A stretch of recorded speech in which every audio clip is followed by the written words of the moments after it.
DC's time of the year. Everybody knows it's clear. It's DC Fandome, everyone. It's the big special episode here on the Comic Multiverse. I am Cave Joel, and joining me as always is my partner in caped comic booky crime. It's Matt, everybody. How you doing? I'm doing really good. How are you doing?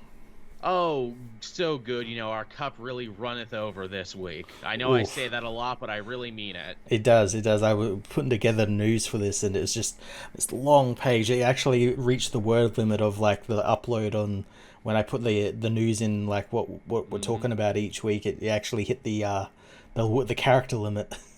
This is why we've been struggling and scraping the bottom of the barrel, because it all happened on Saturday. And yeah, I have the news in front of me right now. How much is there? Literally too much. A lot. So we're probably going to be talking about everything everyone talks about in the chat. Yeah. Yes, we got it all in front of us. We're gonna get right to it, but before we do, as always, you know, this is the casual part of the show, the part where we kind of ease you all in and let you know what we've been up to. How's your week been looking like, Matt? Besides obviously this, I feel we both planned our week around Saturday. In your case, you stayed up super late so you could watch it on Australian time. Yeah. So it released here at like 3 a.m. It started at 3 a.m. here on a Saturday night. Yeah, Saturday night. Yeah. Yeah, and so I stayed up all night to watch all this and then didn't get to bed till like 6:30 in the morning. So that was a lot of fun. Apart from that, not really all that much. Again, there's been kind of like the build up to this. Yeah. Never has there been a better indication of, you know, this is super fun and we like this and we'd be watching it anyway, but also the feeling of, oh, this is my job too. You know, I really need to be, you know, focused in on this because this is going to be multiple podcasts and videos and stuff for, you know, weeks to come. Exactly, yeah. Never did it feel even more like that either, that, you know, I was watching the show and they're like, hey, and here's 2 episodes of the new season of Young Justice we're dropping. I'm like, oh, motherfucker. Now that means I have to stop everything and go do it. And I worked all night to get it up for this morning. Thank you, everyone who watched it. Young Justice, in case you didn't know, it's the most popular thing on my channel.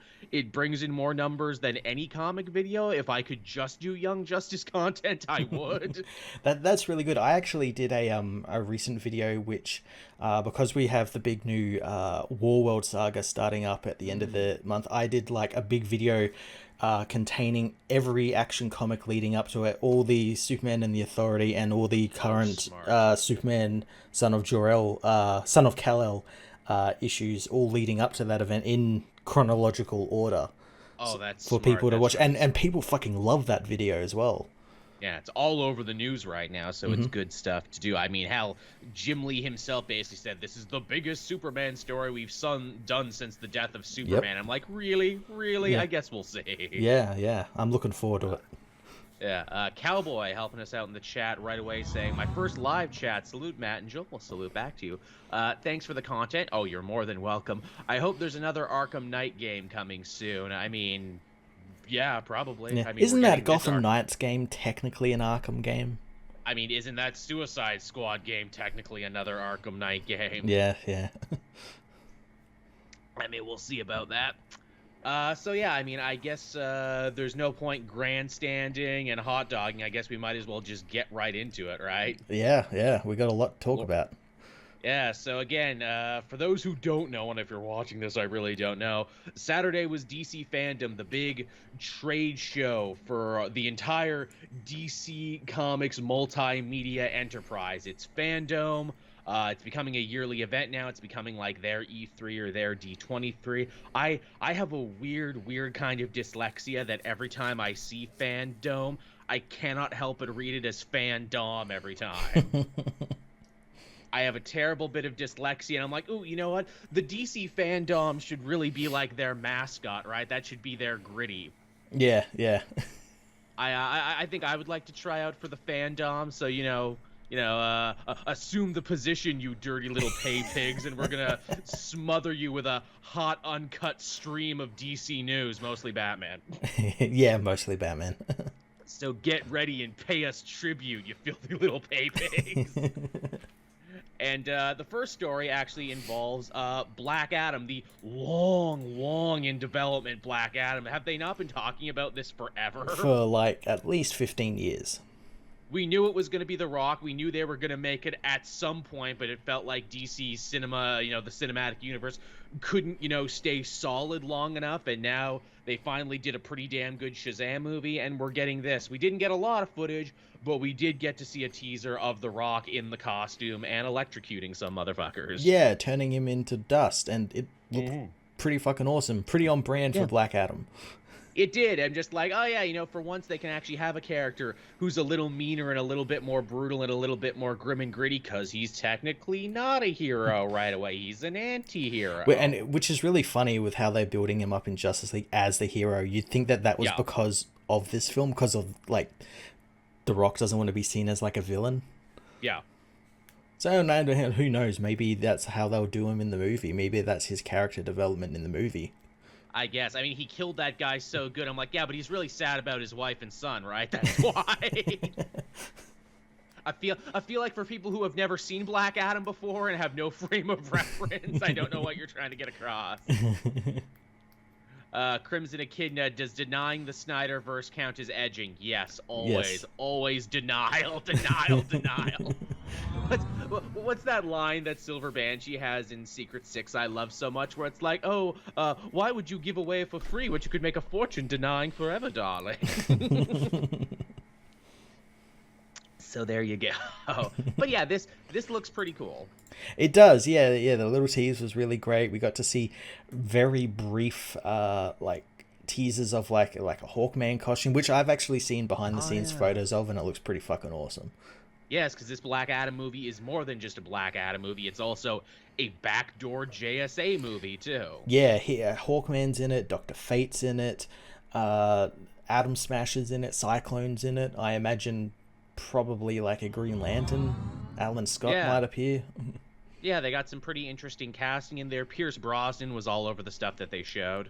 Yeah, he's Dr. Fate. He's looking really good. That's pretty solid fucking casting for Ted Nelson. It really is.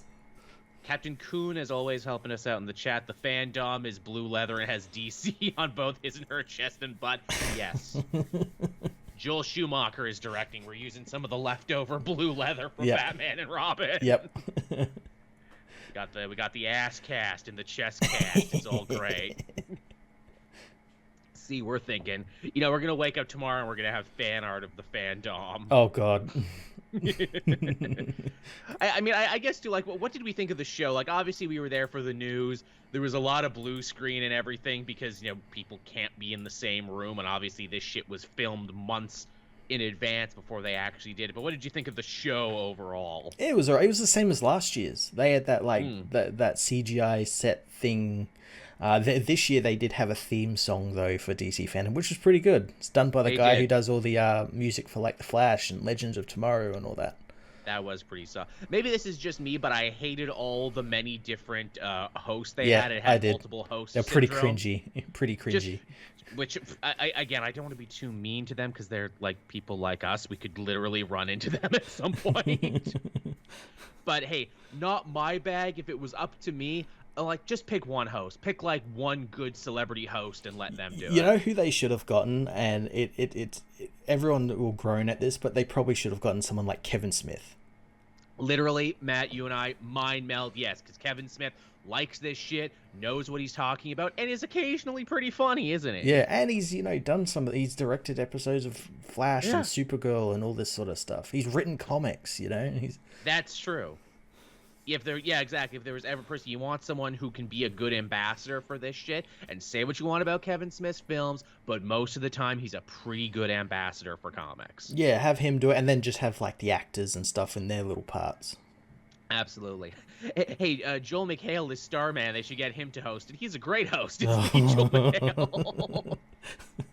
Just watching him sleepwalk and not give a fuck.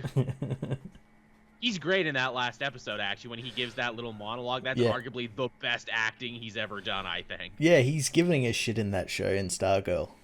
Tell me about it. He's given 110%. But all right, moving on from there, we had Black Adam, and keeping with the Rock of Eternity theme, we got Shazam, Fury of the Gods. We only got a little footage of this because this is apparently not nearly as far along as some of the other stuff. They were all in different levels of, production. Yeah, this what we saw was pretty good. I like that Helen Mirren's the villain. I didn't know Lucy Liu was in the film. Me neither. That surprised the shit out of me. I'm like, oh, we get Mirren and Lucy Liu. All right, beloved lady character actors. Bring it on. and two female villains. That's cool. I don't think we've ever gotten that, two female villains in a superhero movie. Yeah, I think that's cool. I still don't love the costumes, but they look better. I was going to say they'll probably look better on screen, like with the color grading and like the framing and everything. They look better in action. They keep calling it an upgrade. I'm like, I think the originals were better, but they do look better in action, and I guess it does give them a better range of motion for what looks to be some pretty beefed up action scenes. Yeah, this definitely looks like it's got a little bit more of a budget than that first film, but David Sandberg seems to be using it to great effect with all those practical effects we saw in the trailer. Looks to be a globetrotting movie too. Looks like we got the Library of Eternity. They go to some other countries, so it's not just all in Philly. Yeah, I'm looking forward to that. Yeah, I'm glad to see that, they're rewarding this one by putting more money into it, because you and I really freaking loved that Shazam movie, and I hope we can love this one too. I think a lot of people really loved it, but discovered it after it had come out and everything. True. Yeah, exactly. It's a big, I think... I heard more people talking about it when it was on Netflix there for a little bit. I'm like, oh, now you're all watching it. Yeah. Didn't listen when we were giving it all the love forever and ever. But yeah, so that one looks good. I'm interested in that one. Moving on from there, we got the Peacemaker trailer for HBO Max, and oh my god, I can't remember the last time, well, probably the Suicide Squad, that I thought a trailer was laugh out loud funny. It was pretty funny. It was pretty funny, but then I'm also like, in the back of my mind remembering, it's like, this is fucking Peacemaker, like a character like 6 months ago no one gave a shit about. A forgotten, weird relic of the DC Comics universe, now slated to be one of their biggest breakout stars. It's insane. Only someone like James Gunn could do this. Absolutely. Oh, you used my favorite picture too from the trailer. Hey, it's my dick. Hey, look, guys, it's my dick. The bullet blender is my dick. The blender is my dick. John Cena is great as ever as this character. He's making a meal out of absolutely every scene. The vigilante costume looks great, which I was not expecting. Very comic accurate. Very comic accurate, which blows me away. And there's been like 12 different vigilantes, so it doesn't matter which one he is. Yeah. We got we got Tasty from Orange is the New Black as one of the new characters, being his handler. I can't remember the actress's name, but she's great. Yeah, it all looks fantastic. Steve Agee, of course, back from the other movie. Was that Nathan Fillion too? I was trying to figure out who that villain was. I think it's like a woman. It's that person in the green that they're fighting, isn't it? Yes. Yeah, I was trying to figure out who that is, and I don't think we've gotten any confirmation on who he's like going up against. Yeah, who the actual villain is, because Peacemaker doesn't really have villains. Yeah. I mean, he does, but no one that anyone actually remembers. Mm-hmm. So that would be something. But yeah, this is hilarious. Another thing I had no idea about this show, James Gunn, I assumed this was going to be one of those deals where he just put his name on the show as a producer and that was it. Nah, he directed 5 of the 8 episodes and wrote all 8 of them. Yep. That is shocking to me. Yeah, well, I suppose he had some time to kill directing these episodes before he started on Guardians of the Galaxy, which he's only just getting to now. True enough, I guess he did. So yeah, this is going to be a real James Gunn joint here, and I am just, I'm so excited for this one. Yeah, it looks fantastic. I like that as well that they remember that Peacekeeper has like a head laser. Like a laser from his, because that's briefly in the trailer. There's also, he gets a different helmet in the trailer as well. It's the one, I was trying to find a picture of it because I'm sure I've seen it in the comics where it's got like it's not horns but like antler things that stick out the front top of it. Right. I swear I've seen it in the comic somewhere. I think that wasn't the Christopher Smith one. I think that was one of the other guys, because there's been a couple Peacemakers. Yeah. Captain Kun says apparently it's Judo Master. All right, because he's another holdover from from the Watchmen universe, the Charlton comic universe. That makes sense. It's James Gunn. It'd be some fucking weird off like D-list character we've never really even heard of. it'll be some total, deep cut. Yeah, Judo Master makes sense. That's cool. Yeah. I'm all about that. But yeah, this one looks fucking hilarious. This looks great. Man, to think that, the DC movies took themselves so seriously for so long and were so dark and dour, and yet their TV, Doom Patrol, Harley Quinn, this, are excellent because they embrace the weirdness and the comedy of it all. And people love it, and like, obviously now they're just starting to see that. Yeah. You don't have to, it's more important that we have fun than we take you seriously. Yeah. So that's pretty solid. But yeah, Peacemaker definitely gets a big thumbs up for me. Cannot wait to see this one. It looks great. Yeah. Next up for there, we got some news about some new DC animated movies they've got coming down the pipeline. They did this while also trying to sell people on Injustice, which is already out, which, again, you can tell they filmed these in the past, that they're trying to sell you on a movie that most people already saw and agreed they hated. Yeah, no, that Injustice film was absolutely awful. Hey, we tried to combine, 4 years worth of material into 90 minutes with some of the worst casts and weirdest animation choices. Yes, terrible, terrible choices in that film. And, we're mostly going to show, footage from the actual comic or from the video game, so we don't have to show footage from the movie. Yeah, yep. Oh my god, that was so transparently bad. Yeah, I know. Oh, and then they showed that clip, which is basically the only part that's actually comic accurate, and that's after the fact they do a lot of uncomic accurate stuff like kill off the Flash and all that, and Scarecrow and all that.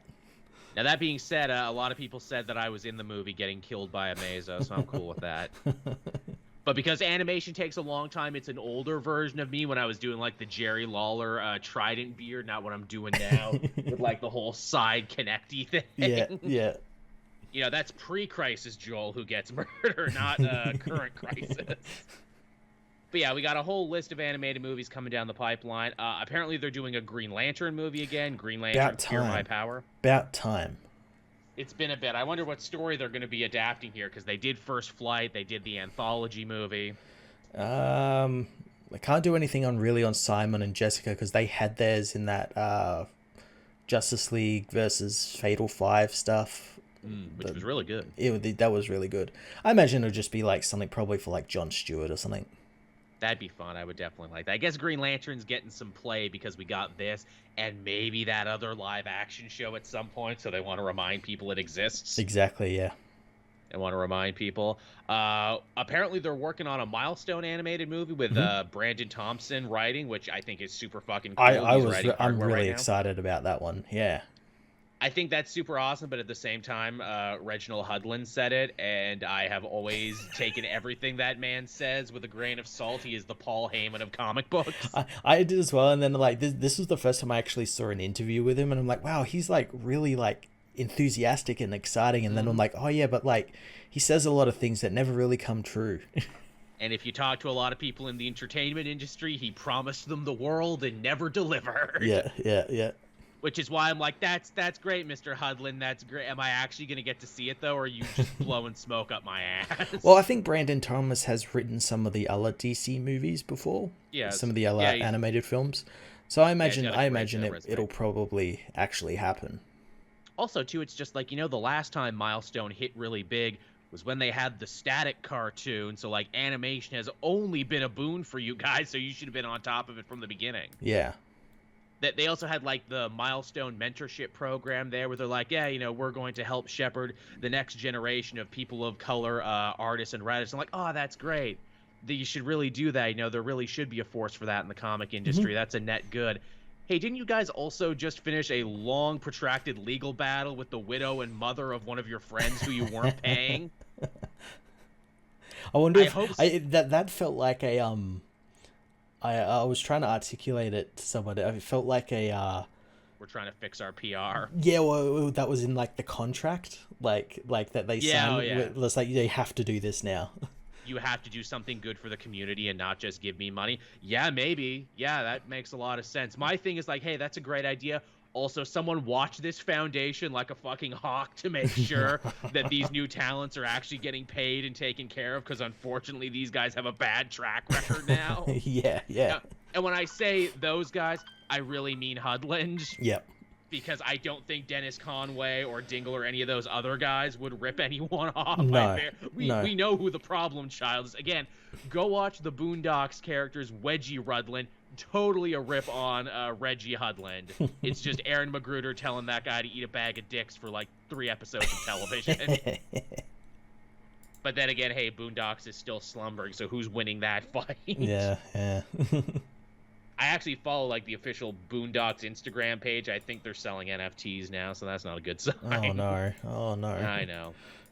More animated movies we got. Hey, we're finally getting the Super Sons in something, and it's going to be the first CG DC animated movie. Yeah, I don't really. I mean, is that technical? Because the DC Super Pets film comes out, and that's CG. I think they mean direct to DVD. Or is this going to be like that CG that's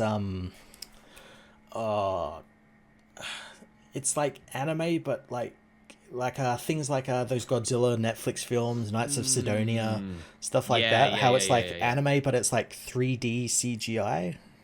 I mean, I guess we'll see. On one hand, it's kind of a cool idea because it's like, hey, kids like CGI animation. We like, playing around with CG animation, like, that Green Lantern show and Beware the Batman. Yeah. It makes sense you give this a try, but also in the back of my mind, I'm like, CG, it's hard to do it right the first time, and this is going to be the first time. Not only that these I'm fairly certain these DC animated films don't really get that much of a budget. No, I know they don't, and CG animation is very expensive and even more time consuming. Is it going to be that CG that you get in some like Young Justice episodes where there's like that motorbike Superboy someone drove? You know how that's that CG sort of oh no thank you. I certainly hope not. That's a common misconception that CGI animation is cheaper and quicker than traditional animation. It is not. No. And the last one they had was this Catwoman Hunted movie that we're seeing right now. It's cool that Catwoman's getting her own movie, even if this is very, very anime.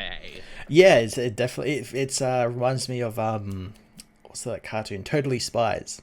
Yeah, which that kind of look where it's kind of anime but not. Kind of not. Yeah, I think that was done in Flash, wasn't it? Totally Spies, or am I crazy? I might be crazy. Maybe I have no idea. I can't remember. So yeah, it's basically, Catwoman steals from the wrong person, and so she has to fight the 7 devils of Kimon. She has to fight, big anime bosses. Yeah, she teams up with Batwoman. Yeah, that could be good. Even if, again, when I see American superheroes drawn in an anime style, I have a weird, it's weird. Synapses. Yeah, the synapses in my brain don't connect. Yeah. So that's a bit of a problem. But hey, it could be good. I mean, these animated movies haven't been batting 1,000 in the last little bit, but maybe a change. At least it has style. at least it has some style to it, and isn't like what Injustice is. Yeah, it's not like generic, which has been a problem with the other ones. At least this one is exciting stylistically, if nothing else. Yeah. All right, then. So moving on from there, we got some video game news. We finally got some movement on 2 games that we have not heard about since the last big fandom. Pretty much, yeah. That is, of course, Gotham Knights, which is the big 4-player co-op game based in Gotham City, but not based in the Arkham universe, but also kind of based in the Arkham universe. They're trying to have their cake and eat it, too, with that. Yeah, this is all about the Court of Owls, and it looks like you'd just be, fighting the Court of Owls and all, the different talons and everything. Which I love. I mentioned this on Twitter. I don't know if you saw the Talon Assassins have a real G.I. Joe ninja problem. That is one Talon is an unstoppable godly killing machine. More than that, they're mooks and henchmen. Well, it looks like they're trying to surpass that way. There's different types of Talon. There's the heavy. There's the fast crawling type, and all these different types. The witch. Yeah. Going to have all of that in there. Yeah, I mean, the Court of Owls is, a great concept to have villains, and they bring that stuff in from the comics where it's ooh, it's the city you don't recognize, so there's, secret passages and secret stuff to find all over the city. I'm that's pretty cool. Yeah, I'm looking forward to it. Yeah, and Penguin is in it, too, and there'll probably be other big Batman characters making cameos. Absolutely, yeah. And as we theorized before, the final villain is 100% going to be Talon Bruce Wayne. Yeah, a version of him. Yeah, And how much money we want to bet to the main villain too is also going to be Lincoln March, and so they're going to have an excuse to be like, oh wait, is that Bruce? We saw Bruce running around. Wait, that's not Bruce. That's Lincoln. I'm his secret brother. Yeah, or yeah, Bruce didn't die. It was actually Lincoln who died, or something. Yeah, or something like that. Yeah. They're going to have something going on there. The other big one was, of course, the Suicide Squad killed the Justice League, which this is in the Arkham universe because we see them actually go to Arkham Asylum, and they have that shot that is the shot from every Arkham game where the Batmobile drives by the sign. Yeah, and yeah, again, it's like in, but not. I guess it's like, if it's successful, it is. Also, Mo Collins is Amanda Waller in this. That's fucking dope. No, it's Deborah. She was in Fallen Order. Yes, from Mad TV. Oh no, sorry, she was the other one. Mo Collins was her partner. Yeah. Deborah. Yeah, right. Deborah. What's her name? What's her last name? I'm blanking on her last name. We love her. We're huge fans. Deborah Wilson. Yes. Man, Deborah Wilson has been getting some amazing video game parts recently, hasn't she? Yeah. Fucking good for her. I always thought she was so funny and so cool, and I'm not gonna lie, when I was watching Mad TV with her on it back in the day, I had a massive crush on her, like legitimately, and I still kind of do. But yeah, the interesting thing about this game is, so it's been a year since this was actually announced, and we haven't seen any gameplay of it at all. That is disconcerting. In fact, I didn't even know. I'm like, what the fuck kind of game is this? You want to know my theory? My theory is it's like that upcoming Guardians of the Galaxy game that comes out next week. And they don't want to show any gameplay because people will be like, you're just copying that Guardians game. Quite possibly. Again, a bunch of people told me that it is indeed a shooter, and we can tell because everyone looks to be armed with some sort of gun. Yeah, or again, it's like Gotham Knights, and everyone will be like, well, there's just two of the same games. Yeah, it's just different characters. Why did you make the same game twice, essentially? Yeah, it'll look interesting, and I have a theory that it's like the twist will be it's like actually Earth 3. Right, yeah, because we see a Flash who's kind of talking shit and looks more like Johnny Quick. Yeah, and but I think the whole story is like the Justice League are like possessed by like Brainiac or something. Yeah. Takes them over or something, and you gotta kill, quote unquote, the Justice League. Yeah. You're not actually going to kill them. Gives you an excuse to do it. I hope they let you pick which member of the team. I know that was a bone of contention for the Guardians game, where it's like, well, no, but I want to play Drax and I want to play Gamora, and when I play this, I want to play King Shark and Captain, but give me the option, please. Because they look super fun, and I hope they all play differently. Because obviously Harley has her bat, which makes me think, okay, so she can shoot, but is she also like better at close combat? Is like King Shark the tank? Can he take more damage? Yeah, I guess like Deadshot is the range, but then also Boomerang is technically range, or Boomerang is like support. Yeah, exactly. He's the support class. He's the white mage. His boomerangs do healing. Oh, there you go. And they always come back. We also saw some other characters briefly in the trailer. It looks like Gizmo is going to be your gadget guy. He's going to be the dude selling you shit. That's pretty solid. Yep, that's pretty cool. We saw the Jon Stewart Green Lantern. We saw Wonder Woman very briefly. Flash very briefly. We saw a sword cut up a monster. Yeah, haven't seen Batman. No, interesting. Well, again, if this is the Arkham universe, then Batman would be dead, right? Yeah. Or is he running this whole thing? Is this all his game? There could be that. I know some people have said they've seen art of like a bat suit, but maybe that's Dick in the costume. Maybe it's Jason. Maybe it's, Clayface. Yeah. There's a lot of places they could go with it. Who knows? Yeah. But yeah, this looks cool. I just really would like some gameplay, please, because again, you can't sell me anymore on just pre-rendered video game stuff. I need to see it. Yeah, I don't know why they haven't shown anything of it. Again, it brings me back to that, like, is it like that Guardians game? Is it exactly like Gotham Knights, and they don't want like people saying why they make the same game twice? Maybe. I don't know, man. I mean, if you twisted my arm between a Suicide Squad game and a Gotham Knights game, as much as I love the extended Bat family, I've been wanting to play a good Suicide Squad game forever. Yeah, I'd choose that over that as well. Because it just feels slightly newer. All right, moving on from there, we got a little bit more movie news, and this one involves the much troubled Flash movie. The Joker.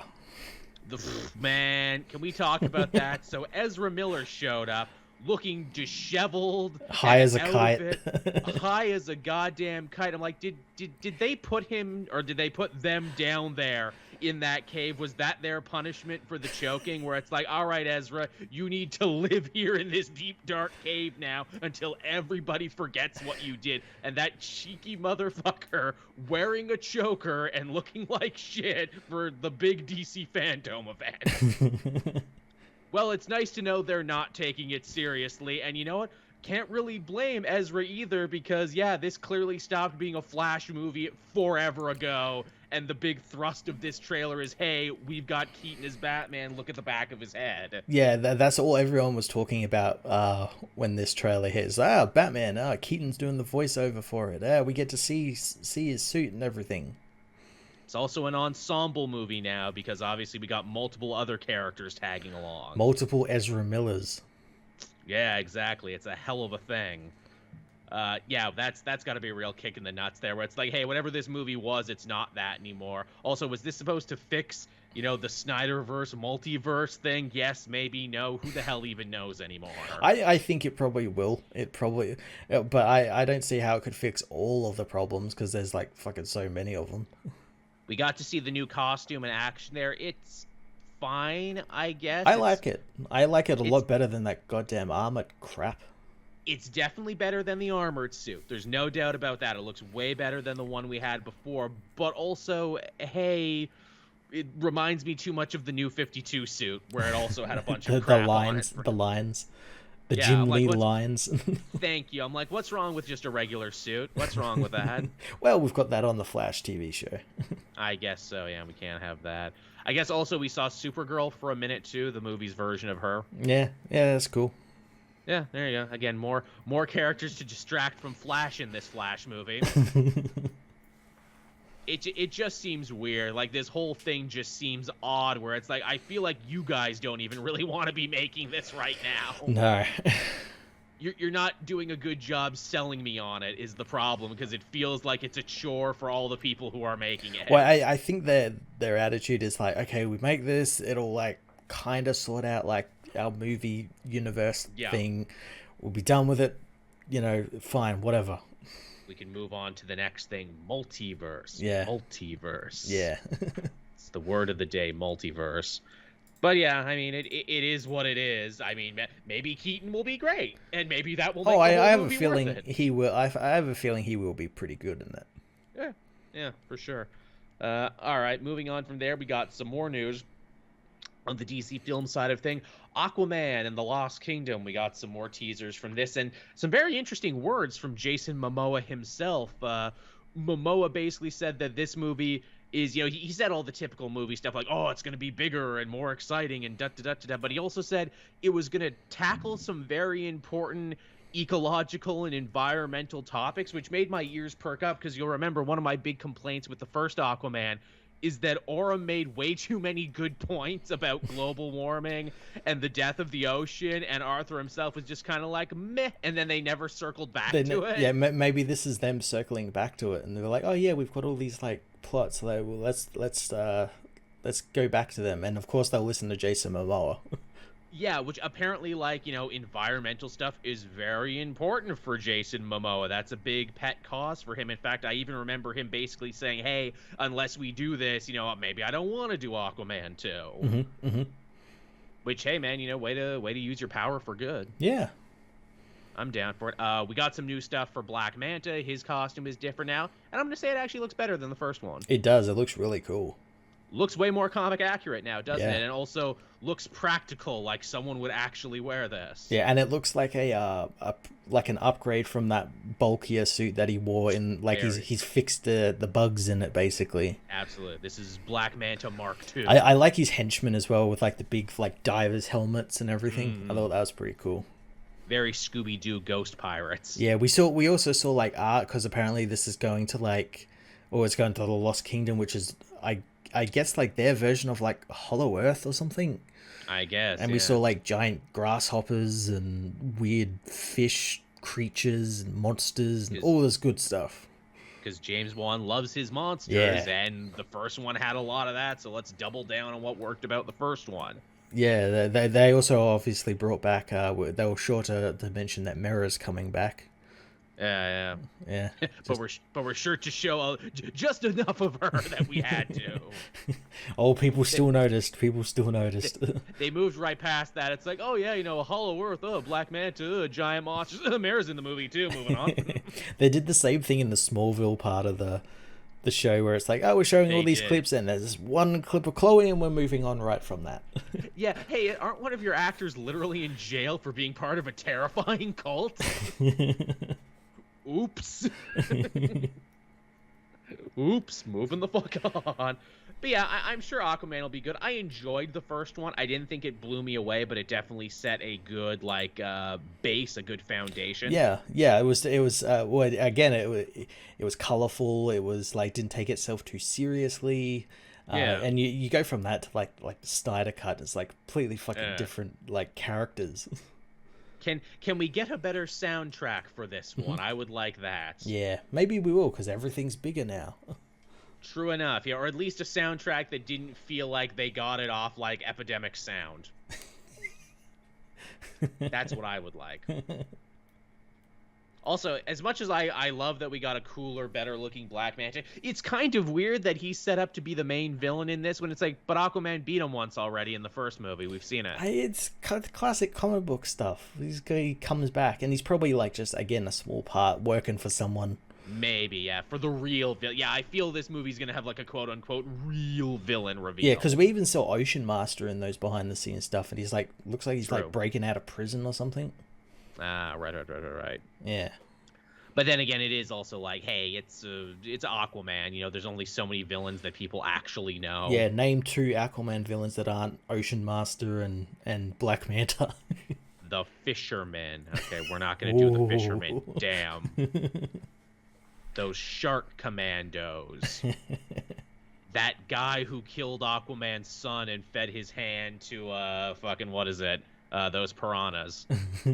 See, I remember what he did, but I don't remember his name. Yeah, so it could be literally anyone. Exactly. As the chat saying, what, you didn't love Africa by Pitbull? Yeah. Oh, yeah, I forgot about that. Wasn't that the worst, record drop ever? Like, oh my God, what is wrong by this? I feel sick. Seriously, like, that movie would have been so improved with a better soundtrack. Like, every choice they made was so weird. Yeah. All right, moving on from that one. We have the Flash TV costume. We got an update on that. Flash heading into a new season with a big crossover event with every other hero. And guess what? He's got something new, Matt. He's got something extra this time. What's he got? Yeah, he's got new shoes. He's got new shoes. What are those? 7 seasons later. Yeah, I can't believe, as you said, that we're coming into a big crossover. It's got Despero. It's going to have all these other characters who have left the shows coming back. And they chose to use their time slot to talk about shoes. I mean, might as well all this time also, later. What else? Grant Gustin didn't seem too enthused to be there. No, that was a common theme at the show this year, Fandom 2021. Flash is not giving a fuck. No. I don't know what's I mean, with Gustin, it makes sense. It's like, guys, we've done 8 seasons of this. We've literally, burned through every storyline possible for Bear. We burned through the Joshua Williams stuff from just a couple of years ago. We are running on fumes. Send help. Please send help. Please send something. He's at the point now where Stephen Amell probably was in Arrow, where it's like, can I stop now? Everyone else is leaving the show. Yeah. I'm literally all alone. It's like all my friends graduated and did other shit. I never even finished that last season because I saw the episode that was clearly their COVID episode. I'm like, God, that was bad. And then you're like, oh, the whole season is bad actually. Yeah, it's been pretty. That and Supergirl. I understand COVID and everything affected everything, but yeah, they're pretty bad. Captain Coon, holy shit, am I wearing pansy yellow booties? Hey, they're good booties. Don't get me wrong, this is the best the costume has ever looked. He looks like the comic now. Yeah, it took 7 seasons, But hey, it finally happened. It's all good. Again, I hope the show can save itself, but also, like, you can't say they didn't have a great run. And also, unlike something like Legends of Tomorrow, which has been great this season, it just started back up because reinvents itself every season. Yeah, I guess that's something the Flash can't do. Or I guess it's just so heavily reliant on that whole we have a team. Yeah. Like it's not a Flash show, it's the team show. It's like there were episodes in that last season where like Barry never even was like the Flash. Like it was just them just sort of sitting around talking. Yeah. Which is fine in sometimes, but when you do multiple episodes of that one after the other, it gets annoying. I've also said it before, one of the big problems that the Flash show has that the comics haven't is that this is probably the longest single Barry Allen run has ever had in any continuous story ever, without a crisis or without Wally or someone else, you know, tagging on in and being the Flash for a bit. Yep.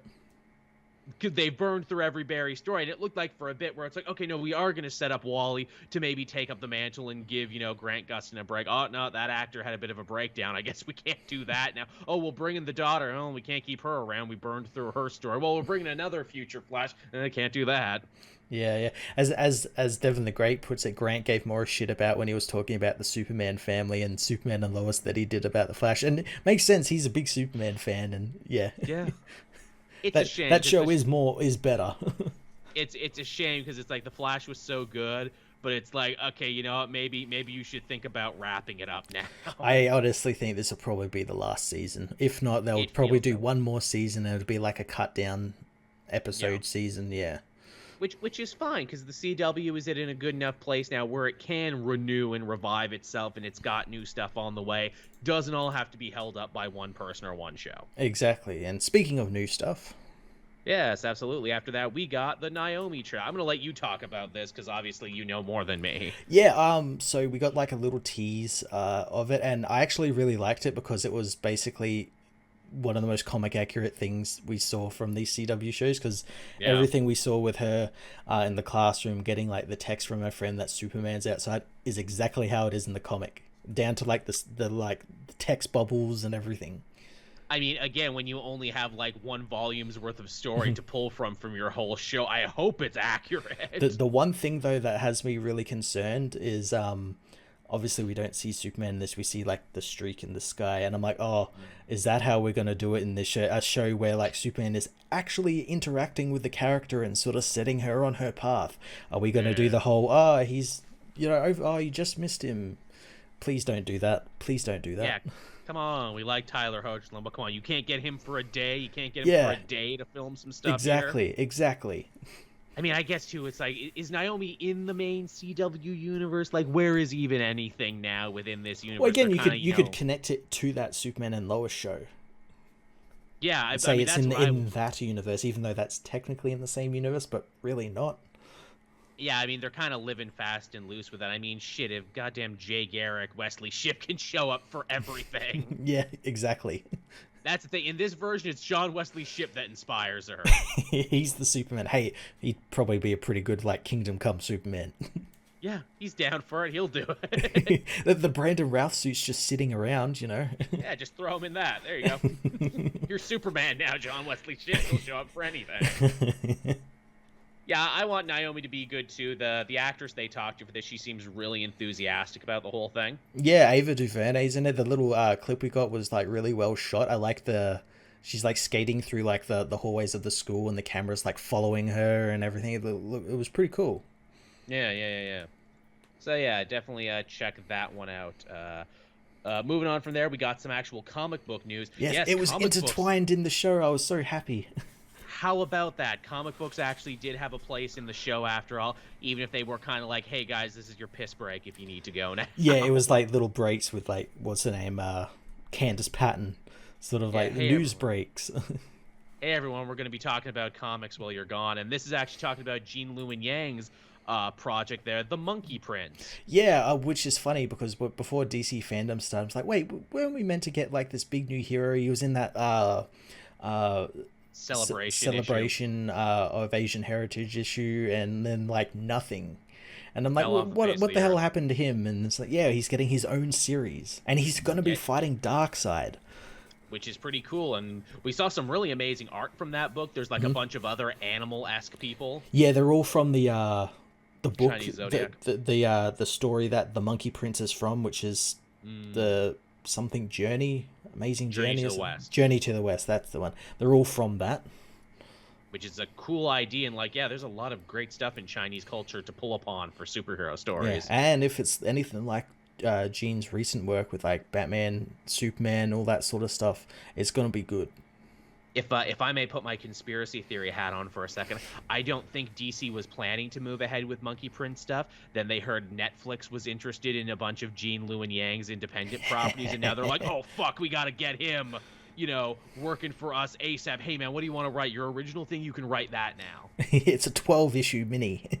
12-issue, you can do it. We will talk about it at DC Fandom. Just don't go to Substack or the competition. Yeah. How do you know the Monkey Prince can't defeat Darkseid, Tevye? Have you read the Monkey Prince? Yeah, it's the Monkey Prince, man. He's Sun Wukong. He's pretty fucking tough. He's pretty fucking OP. Again, if you ever Jet read Li Journey played to the him in a West- movie, and he was fucking awesome. Yeah, I mean, if you ever read Journey to the West, I mean, he's fighting gods all over the goddamn Yeah, place. that's the like his Monkey whole Prince. shtick. Yeah, his whole shtick is that he is the Monkey Prince who fights the Chinese pantheon and like bitch slaps gods and everything. Yeah. If anything, that makes a lot of sense actually, because he's in the DC universe. He's not screwing with the Chinese pantheon. He's screwing with the new gods. Yeah. Well, he's done screwing with like the Chinese pantheon and wants something more. Gotta move on there to some new stuff. I like it. Yeah, it's cool. Monkey Prince is a cool idea. I hope it catches on, because DC doesn't really do like the new hip young heroes in the same way Marvel does. In fact, I was very confused for a bit and thought Monkey Prince was a Marvel property, because it feels very much like a Marvel It does, property. doesn't it? It does. It really does, doesn't it? It really feels like DC being like, man, we got to get some of that Kamala Khan, Sam Alexander, Miles Morales audience on this. It seems like, he's like, oh, he's from the Champions or something, Yeah, he totally feels West like a Coast Champions Avengers character. or something. Yeah, but he isn't. Yeah. But he really feels like it. Just while we're talking, because I was talking about Gene's Batman Superman run, we're actually getting another Batman Superman run soon. We are. I didn't put this on the list. I completely forgot about it till now. That's fine, because a lot of stuff happened this week anyway. Yeah, a new Batman Superman by Mark fucking Waid. Yeah, and maybe Dan Mora, because they're doing the backups in Detective Comics, which means the backups are actually going to be good this time. I know. Isn't that so weird that DC is putting so much stock in their backups now for comics, where it's like, no, you want to enjoy, Task Force Z, you got to read the backups, and hey, read these Mark Waid backups, because we're probably going to spin it off into a book, just not now. Yeah, and the art looked fantastic for it as well. It did. Dan Mora is really goddamn good, and he draws the hell out of a Batman Superman team. Yeah, really looking forward to that. I like to. His Superman is all smiling and his Batman is all grimacing. Yeah, again, it's like just those character sketches like perfectly encapsulates that whole polar opposite sort of thing with the characters. Gets the mood really well. And Batman's wearing blue again. Yeah. Well, he was didn't he, or did he lose that costume? Remember in like Detective, he like got it for a hot second. Yeah, I think he lost it again when Fear State started. I'm like an issue behind on that, so yeah. You didn't miss anything. But clearly they seem to be testing the waters with the blue. So they're like, hey, should he just wear blue in Detective and wear black in Batman? I'm like, that's fine. Yes. You can do that and I won't care, and I'll never ask a question as a fan where it's like, hey, some days, it's like when you get a shirt from your drawer. Some days you get black, some days you get blue. Depends on the day, right? Depends what's in the wash, But yeah, so this looks good. That Batman Superman one looks good. Means we're probably going to be getting a Batman Superman book sooner rather than later. Yeah, somewhere down the line. Now, another big thing they talked about is we're getting an Amazon Wonder Woman based event in the next little bit, which makes sense because there's more Wonder Woman books on the shelf now than ever, between the Nubia and the Amazon books, the new Yara Flor Wonder Girl book, and the kind of dimension hopping Wonder Woman book. Oh, that's stopped dimension hopping. She's now back in Earth Prime and back in the new current times now. Oh shit! Yeah, well, it was a fantastic last episode where she comes in and saves the day, and everyone sees her on TV and everything. I should probably catch up on that. I've got a big video of that coming in the next couple of weeks. Yeah, it was so good to read all together. I bet. Oh yeah, and Hippolyta's on the Justice League now too, so that's another big thing. Yep. which means that's probably going to get tied in there too. It's cool that Wonder Woman gets her own event. It feels like she never gets an event because she never gets more than one book, but now the Wonder Woman stuff is spread over several titles. Yeah, and again, like it sort of stems from like Infinite Frontier and Death Metal making her like a central figure and like making her important. Yeah, she's basically a god now. Yeah, yeah. Which is definitely cool. And yeah, I want to check out this story. I'm behind on Wonder Girl too. I really liked it, but 100 X-Men books mean I had to drop something. Yeah, yeah. I did read something funny, though. Apparently she has a love interest now in the comic, Yara, who's just like a really boring milquetoast white dude. And I'm like, she has her own Steve Trevor is what you're saying. Yeah, as is tradition. As is tradition. It's like, I can tell these are new fans and I didn't want to be mean to them. They're like, oh, why is Yara's boyfriend so boring? I'm like, well, it's kind of tradition for Wonder Woman to have a deeply, deeply boring love interest who needs to be saved every so often. Man, I hope that character gets to meet Steve and he's like, so you're the new me, huh? They set up their own team. It's like them. Who else would be in it? There's another lame love interest. We can call them the lame love interest. In the comment section, give us other lame, boring love interests who can be on the team. I'm sure there's plenty. Maybe like half the women like Bruce has dated over the years, True. As long as they're alive. Yeah, that we've all forgot. I'm sure Nightwing had some boring love interests because he's had so goddamn many. Yep. You know, ones who only last in one arc and then we never saw them again. That's good. But yeah, it's cool that Wonder Woman's getting an event. I like that. I want to catch up because I would probably give this a chance to read. Yeah, it's the like creatives they got in there. They got like Michael W. Conrad, Becky Cloonan, Geordie Belair, Jolie. What's her last name? She wrote Catwoman. Jolie Jones. Jones, that's it. Jen Bartel's doing the art, which looks amazing, so you know it's going to be a treat for the eyes. Yeah. Also, thank you, Christian, for the subscription there. Jason Schulman saying John Byrne made Diana a god back in 1998. Yeah, but she's a super god now. Yeah, she got offered a place to be like one of the hands of like creation. Yeah, one of the hands of the universe. That's fun. Frank, does Pepper Potts count? You know what? I would say Pepper Potts pre-movie, would probably count. Yeah. Would definitely count to that. Vicky Vale, Vicky Vale's pretty interesting. Vicky Vale gets to do fun stuff. Yeah. Maybe Vicky Vale at some point, but I think Vicky Vale gets out of it. Because that's the thing with Steve Trevor. It's like Steve Trevor was just filling the male equivalent of the role that every other superhero girlfriend was in, and that is, be nice enough, but not too confrontational, and get rescued every so often. The big difference is that your Loises and your Vicky Vales and everything actually got character development because writers were trying to make up for years worth of them being lame. Steve never got that. No, they tried. They tried their darndest to make him, I'm going to lead Argus. I'm going to do this. I'm going to do that. And it never took. Every couple years they try and do something with him, but it never quite takes. That's why I like our lame love interest division. Yeah. Now, moving on from there, we got some Superman news. Not just here, but actually some other Superman news they announced.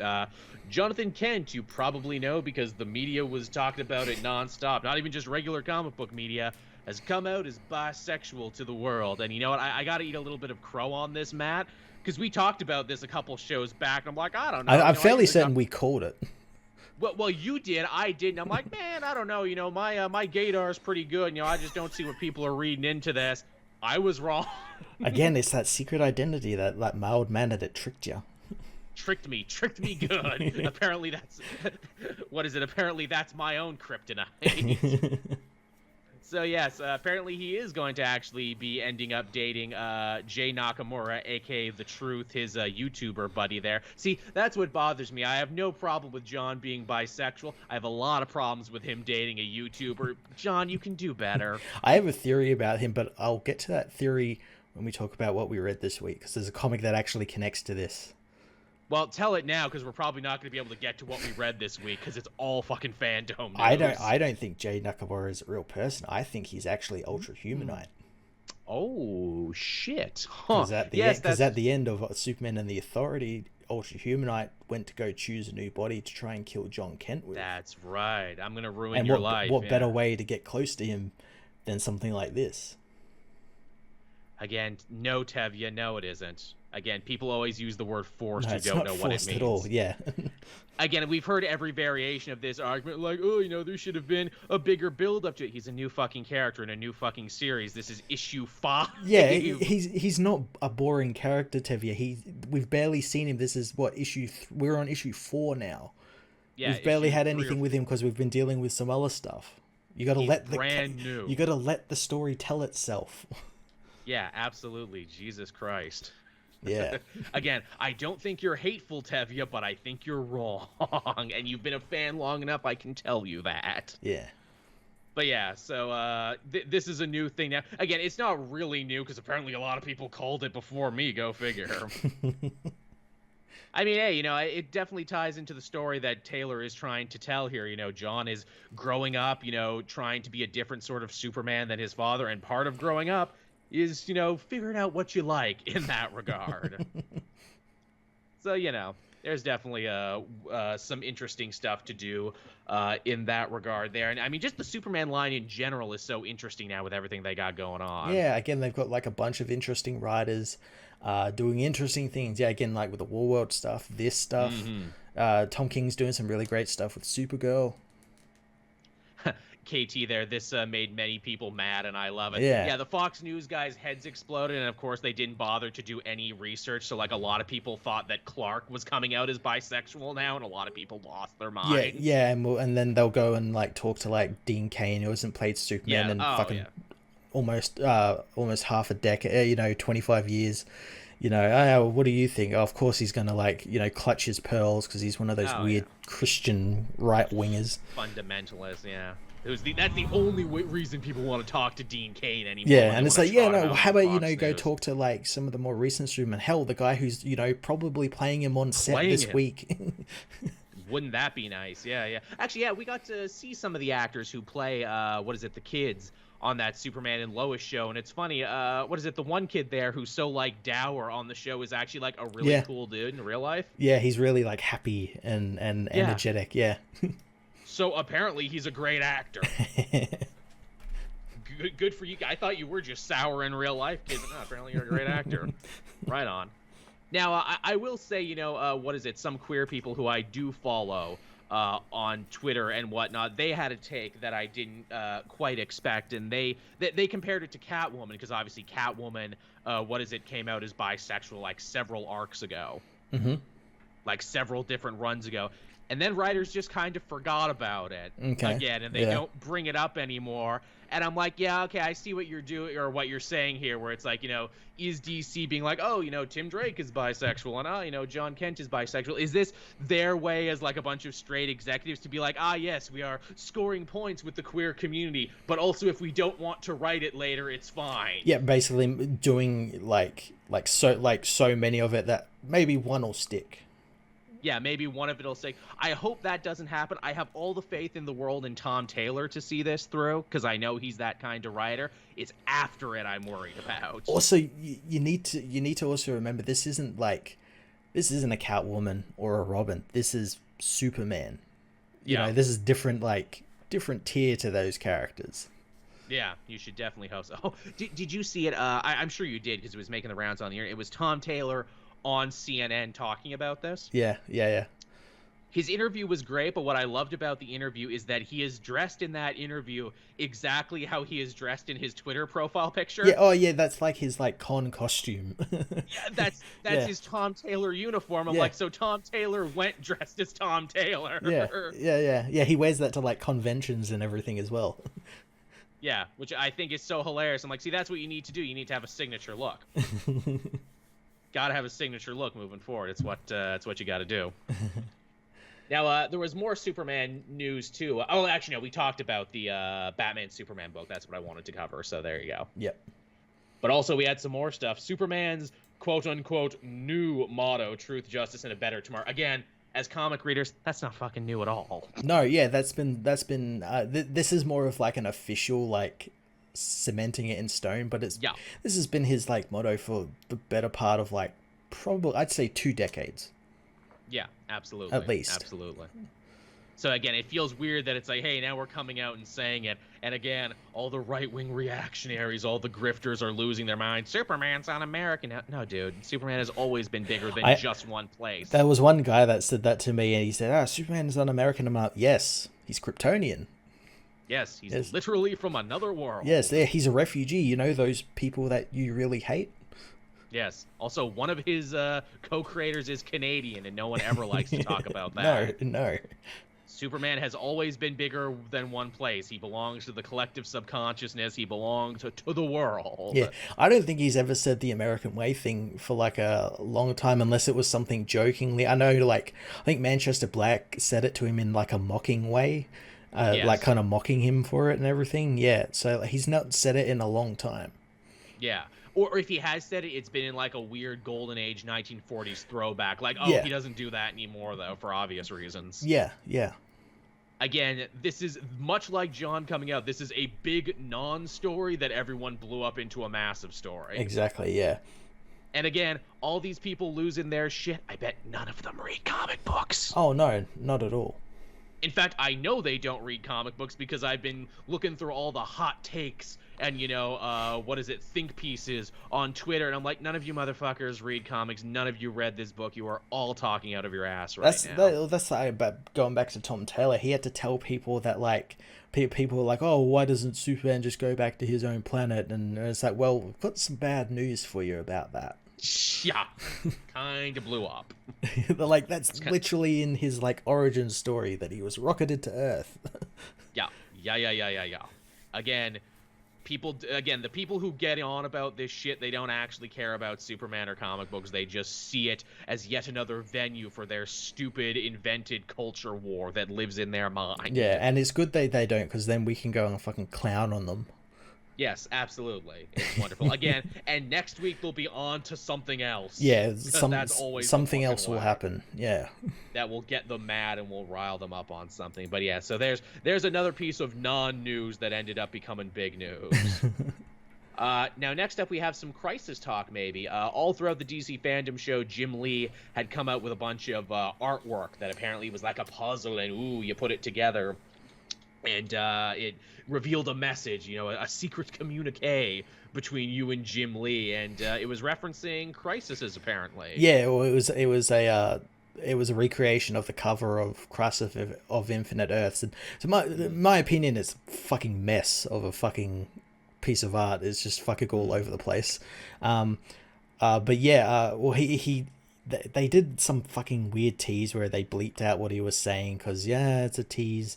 But he says it does reference something coming up, and obviously we just had Infinite Frontier, which is tied directly to Crisis of Infinite Earth. So I imagine it has something to do with the comic side of stuff. And it's Jim Lee, of course, of course, in charge of comic stuff. And Multiverse 2 and whatever that big event is. Yeah, but the weird thing is, though, is that this art, like, all of the people on it are like the movie versions of the characters. Like, you got like the Superman and Lois, you got like the Shazam, you got Polka Dot Man, all the characters from the movies and TV shows. So people have been theorizing that they're going to do like another Crisis of Infinite Earths. Right? Are we gonna? Is this what the movies are building towards, or something? Is this what the movies are building towards, or is this them canonizing the movies and TV shows within the comics themselves and saying, "Oh, that is a universe over there"? Yeah, exactly. Yeah, that'd be pretty cool. Which it could be interesting. I mean, they have enough stuff now that, I'd kind of like to see Superman interact with TV Superman. I'd like to see TV show Harley interact with, like, comic Harley. They kind of did that. It's questionable whether it's canon or not, but they did, like, when the Crisis of Infinite Earths TV specials happened, they did a comic for it, which was like the in-betweens. I read it was really fantastic, but it had, like, Tyler's Superman interacting with, like, the Fleischer Superman, and like all like the Council of Lexes and all this sort of stuff. It was really cool, but I really wish, like, they make that like canon basically to everything. Yeah, there's definitely a lot of places they could go with it, and this is DC. Of course, we're gonna have another Crisis in a little bit, don't we? Always. Oh yeah, of course. Yeah, we gotta shake stuff up. It's never the end. Yeah. Never ever the end. Now moving on from there, we actually got some Batgirl movie details and some concept art. Again, I keep forgetting this is happening, and it's actually farther along than I thought. I think it's weird because I don't think they've actually said like, okay, like, so what universe is this in? Like, who is this Barbara Gordon's Jim Gordon? Is it J.K. Simmons? Is it Jeffrey Is it Wright? Jeffrey Wright? Is it someone new? Who the hell knows? Yeah. They don't know. They just really want to do a Batgirl. Well, they thing. did say they did confirm that the Batgirl is going to be redhead, and she's going to have a cowl, and the suit's going to take inspiration from like the Burnside suit, stuff like that. So yeah, I don't know where this will fit in the DCEU, but yeah. I've stopped trying to fit any of these. It's all the multiverse now. Yeah. We're all in a great big beautiful multiverse where we don't have to explain a damn thing. The actress seemed pretty psyched for it, which that's always good to see. Yeah. There was definitely a lot of enthusiasm from a lot of these people, and yeah, we had the concept art that you're showing right now, and it's like, yep, that's what a Batgirl show would look like. That's a Batgirl. Yep. That's a Batgirl right there. Yep, I see it. There's one Batgirl. And I'm here for it. It's Batman related, so I'm sure it will do good. Yeah, it probably will. Also, this won't be coming to the theaters, though. This will be coming right to the app. Yeah, again, we talked about this. A lot of these minority starring movies going straight to the app and missing those cinemas. Look, DC is just saying if you're not a white man, you don't get to have a movie, is what we're saying. You get to go to the app. Well, I guess Peacemaker, but like he's the exception. That's a TV show though. That's a TV show, not a movie, right? Yeah. Fair enough. Whereas these are actual movies. These are actual movies that are going straight to the app. And the other movie that is going straight to the app is Blue Beetle. Once again, they interviewed the cast and the crew there. We got to see the main guy who's playing a Jaime, and boy, he's just charming as hell, isn't he? At first, I'm like, man, are they just gonna throw these guys out with nothing to show, no trailer, no teaser? I'm like, oh no, they're just gonna be here and be charming and talk about how much this means to them. Very enthusiastic, yeah. Yeah, and them saying, hey, this means a lot to us, not just as creators, but it means a lot to us culturally, though, and we want to basically give our people their Black Panther moment. And I'm like, that's fucking dope. I can get behind that. Yeah, and we saw like obviously concept art of the costume, looks pretty cool. It's a Blue Beetle. That's a chord sign. Yep, those are the things. And again, I mean, if you just adapt the Geffen years, then you're golden. You'll have to make up an ending though, because Geffen never got to finish it. Ironically, this would be a great place for Peacemaker to show up too, because Peacemaker does show up in Blue Beetle's story because they were also both Charlton heroes. You never know. I mean, that would be fun. That would be super awesome. I mean, come on. If you're going to be putting these on the app, then you might as well start getting crossover, yeah. Yeah. I mean, I'm all down for that. And I know this is going to make a lot of Blue Beetle fans very, very happy. And also because this is getting a show, that means Blue Beetle is going to be getting a comic again soon, possibly, because that's how that works. Yeah, this is a movie, not a show. Yeah, movie, not a show. I keep saying, see, look, I'm fucked up on it. Because it's going to the app. You think it's a show. It's going to the app. Yeah. See, again, I memory hole. That's my problem. But yes, if this is getting a movie, that means that Blue Beetle Jaime Reyes is either getting another comic or at least joining one of the bigger teams so they can push them. Yeah, absolutely. Same with like Batgirl as well. Yeah, remind people he exists. Well, we're getting that Batgirls book, but I wouldn't be surprised if we get like a Batgirl Black Label or like a Batgirl and Robin side series. Yeah. To try and get people hyped. But yeah, this looks good. This should be fun. Yeah. I greatly look forward to that. Now after that, we got the piece of news that made me flip my goddamn table and have to leave and change my whole schedule. Young Justice Phantoms. Here's a trailer, everyone. Season 4, it's happening. And also, we dropped the first 2 episodes. Go watch it.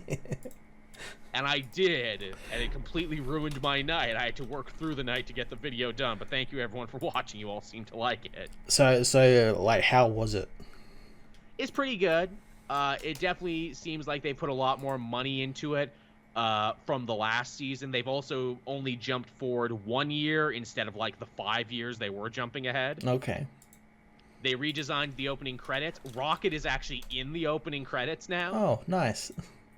Which, again, another great example of, hey, we settled our dispute with the Duffy estate so she can be here. They also seem to have changed up how they're like presenting the show, because the first 2 episodes were all about Miss Martian and Superboy. They took a trip to Mars because they're getting married and they're going back to see Megan's parents and to do like a Martian religious ceremony. Okay. Also, doing a whole episode on Mars means everyone communicates telepathically, so no one's mouths have to move. Ah. And I'm like, you fucking clever boys and girls. those animation shortcuts. Yeah, figuring a way to do a whole arc where no one's mouth has to move. That's great. That is great. And of course, the big story thread that I'm sure will tie all of this together is that the Legion of Superheroes is here now. Ooh, really? Yes, they're watching everyone from the shadows. They're clearly, fighting a villain in and around everyone else. And so far, we've seen Saturn Girl, Phantom Girl, and Chameleon Boy. Oh, nice. Saturn Girl looks exactly like how she always looks. Phantom Girl and Chameleon Boy have actually been given extensive redesigns. Nice, that's pretty cool. Again, we're getting a big Legion push because we've got Justice League versus the Legion of Superheroes coming up. Mm-hmm. That story is going to be tying into Infinite Frontier with the whole Great Darkness thing. Yep. This, I imagine we're going to get like another Legion book somewhere down the line. Probably. Yeah. It's their year, isn't it? Yeah. So again, if I had to call it, I'm guessing the way this season is going to work is that every main member of the original Young Justice team is going to get like a couple episode arc dedicated to them. Nice. Which is a solid way to do it. Yeah. I'm down with that. Cool. I'm probably gonna wait until there's at least a couple of episodes out before I start it. But yeah, I'm looking forward to it. Again, like you said, I can't really remember season 3 at all. Because a fucking lot happened in season 3. Because we couldn't have fight scenes, so we needed more drama. I was like, I remember Geoforce was in it, and there was like all the stuff with like, was it Bialia? Yep. Yeah, all that stuff, and yeah, that's basically all I can remember. There was a lot of international politics. Yeah. Brion betrayed everyone at the end of the season. He became a bad guy. I think I remember that. Yeah. Because they kept leading up like, he went off with another team or something. Yeah, it's like, Tara's gonna screw them over, like she did in Judas Contract. No, actually, Brion Geoforce was the one who screwed everyone over at the end. Yeah. So that was a whole thing there that I'm sure they'll have to deal with at some point. Definitely. Also, you didn't have it here, but the other animated piece of news there was we actually got a Harley Season 3 kind of trailer where the joke was none of the animation is ready. It was just storyboards. It's just storyboards. That's all we got. Animation takes a very long time. I must say that trailer did a very succinct job explaining why animation takes so long. It was pretty good. Yeah, it was pretty good. We have to draw every picture, then someone has to color all those pictures, then we voice actors have to do our lines, someone has to do music, and then edit it all together. Yeah, I loved it. I thought that was good. It also reminded me as well that the Bane on the show is basically just Tom Hardy's Bane. He's like, yes. I'm back for revenge. Voiced by a famous pot lover, Doug, what's his face? Benson. Oh, no. Doug Benson. No, wait, sorry. Doug Benson was in the Lego movie. This is a different guy, but still, Benson is basically just doing the same voice. They're, hello. I love it. I love it so much. And then, yeah, of course, Kite Man gets his little bit. Naturally, gotta throw Kite Man a bone. I think we saw, like, Swamp Thing in the trailer by the looks of it. I think so, yeah. Swamp. Again, it was hard to tell because it's all, like, early pencil drawings. Yeah. So that's pretty fun. Also, they name dropped the Eat Bang Kill Tour, which is the comic book tie-in tied over. Yeah. Which is interesting. I wonder if the show's going to do its own thing, or if it's going to adapt some of the stuff for the comic. I don't know. Knowing the show, it'll be like some meta thing where it's like, oh, you missed all this. Oh, you got to go read the comic. It'll be like a shameless promotion or something. I'm sure it will. The writer of the Eat Bang Kill Tour followed me and then unfollowed me. Just bringing that up. That got me. Decisions were made. Yeah.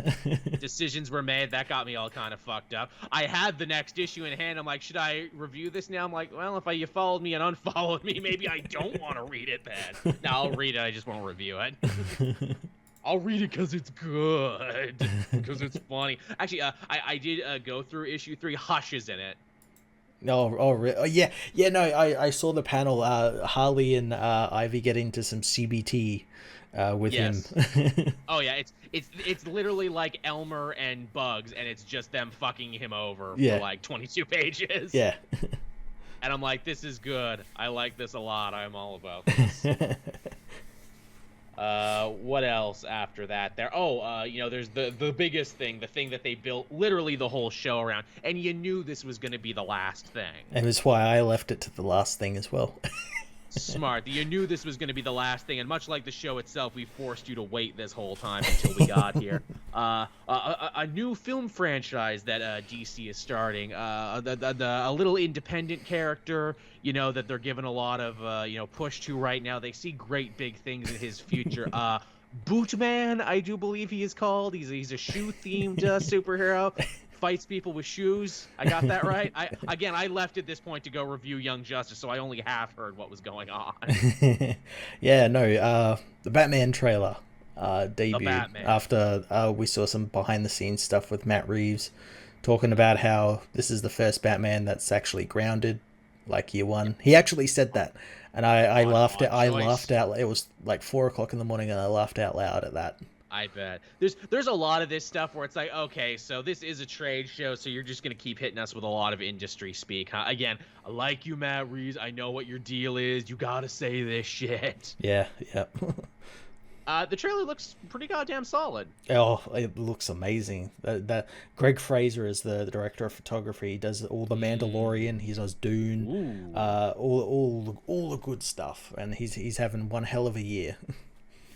Batman is going to say less and punch more, seems to be the message of this. I'm fine with that. Yeah, this is obviously like a really young Batman who's still trying to find out his whole deal. So he's kind of full of rage and kind of taking it out on everyone. Despite all his rage, he's still just a bat in a cave. But yeah, he's just punching the shit everyone. We got his arch nemesis and famous comic character, the Zodiac Killer. The Riddler. Yes, yeah. It's just a Zodiac Killer. I'm fine with that as well. I imagine like if he does appear in like a sequel or something, he will be a bit more, I guess, zany.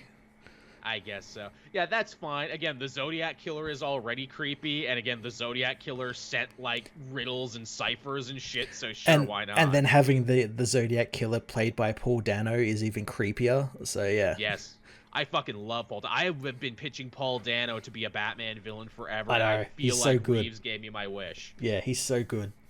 That's excellent casting. Colin Farrell looking goddamn unrecognizable. He looks like Richard Kind, which everyone's like, is that Richard Kind playing the Penguins? Like, no, it's Colin Farrell. Man, that dude went to some places to play that character. Also, good on you for being a pretty boy actor who uglied yourself up for the role. Yeah, well, he's Irish. He goes for it there. And I like to, he's not doing Cockney Penguin like we've seen so much. Yeah, he's fucking this kind of penguin over here. My fucking flippers. I hope that like, because we see like the big like he gets his car flipped by Batman and everything. I hope that after that is like, that's when he starts waddling. Like he like broke his hip in like the car accident or something, broke his leg. So he has to like waddle. That car stuff is sick as fuck. I'm not gonna lie. I love that Matt Reeves thing is like, okay, what can we do here that we haven't really seen in the other Batman movies? Muscle car combat. Yeah, Mad Max Batmobile. I dig it. Captain Coon helping us out again. Fun fact about Young Justice intro has the team Zeta Tube recognition numbers, e.g. B01 Robin, B01 Nightwing, Zatanna A1, B08. Oh, that's cool. I didn't realize that. Yeah, that they have their little Zeta Tube designations. That's cool. Cool. Yeah, I like that a lot. Now, do we think we're going to see any other Batman characters in this movie? Because apparently that's like the rumor that there might actually be like secret villains in the movie. So we got the Riddler, we got Penguin. I think Maroni gets hinted at in there at some point. He has to be. He's in this. They're taking advantage of like year one and stuff like that. But I know like obviously a big part of the story is Batman Ego, which is a story Reeves adapted basically for this, whereas that didn't really have it. Like the villain in that was Batman. Yeah. Ooh, and Catwoman, of course. Zoe Kravitz, who looks like a goddamn $1,000,000. Yeah, she looks fantastic. I buy it completely there. It's like, yes, you're the type of woman that would make a man do some fucked up shit and make some bad mistakes. You got bad mistakes written all over you, lady, and I'm here for it. I don't think we're gonna get Joker. I don't think we're getting him. At least not yet. Maybe there was maybe a hint. Maybe like a Joe Chill or something. Jack Napier. Right. If I had to guess, if I had to throw it out there, maybe something with Two-Face. Like maybe Two-Face already got I think I heard that I think I heard maybe Harvey Dent is on the scene, or he comes in at some point as the district attorney. Or something like that, yeah, because it's a new Batman world filled with new Batman possibilities. Yeah, I don't think we're gonna get any of the crazier villains like Killer Croc or anything. Maybe just yet. Yeah, you could always. I appreciate that it does look like it's really trying to be like a Seven style mystery movie. Yeah, it's a very Seven, very Zodiac, sort of David Fincher inspired. It looks really great. Looks fantastic. Yeah. Let's actually show Batman as a detective, please. Yeah, finally he's doing, and he's not just doing stuff where it's we're gonna dig bullets out of walls and then magically be able to put them back together, and he's actually doing detective work. Yeah, and I like as well. He looks like he has I think they call him the Drifter though, but I think it's basically just going to be his Matches Malone persona, where he can get into the crime scenes and stuff. Right. I'm fine with him even doing the old-timey 1950s version of neo-noir detectiving, where I just find someone who knows more than me. Beat the shit out of someone. Until they tell me what I want to know. I'm a detective! Oh, that's the classic Batman. Yeah, that's what Batman's known for. Where are the drugs? Yeah.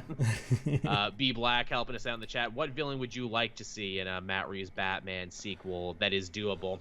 I want to see Mr. Freeze.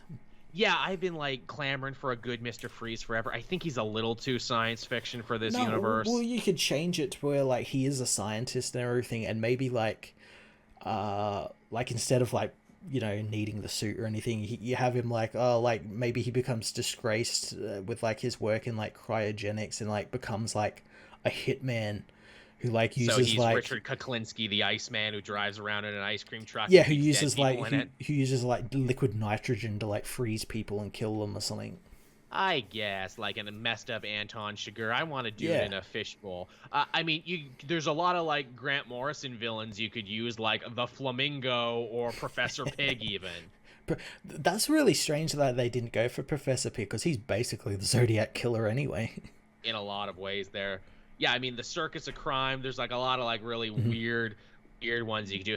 Maybe you could do what is it, Starling or some shit, because obviously you have Catwoman there, so it's here's another lady who steals. No, sorry, Magpie. Too many fucking birds. Maybe ventriloquist, fucking insane billionaire or something, talks to himself.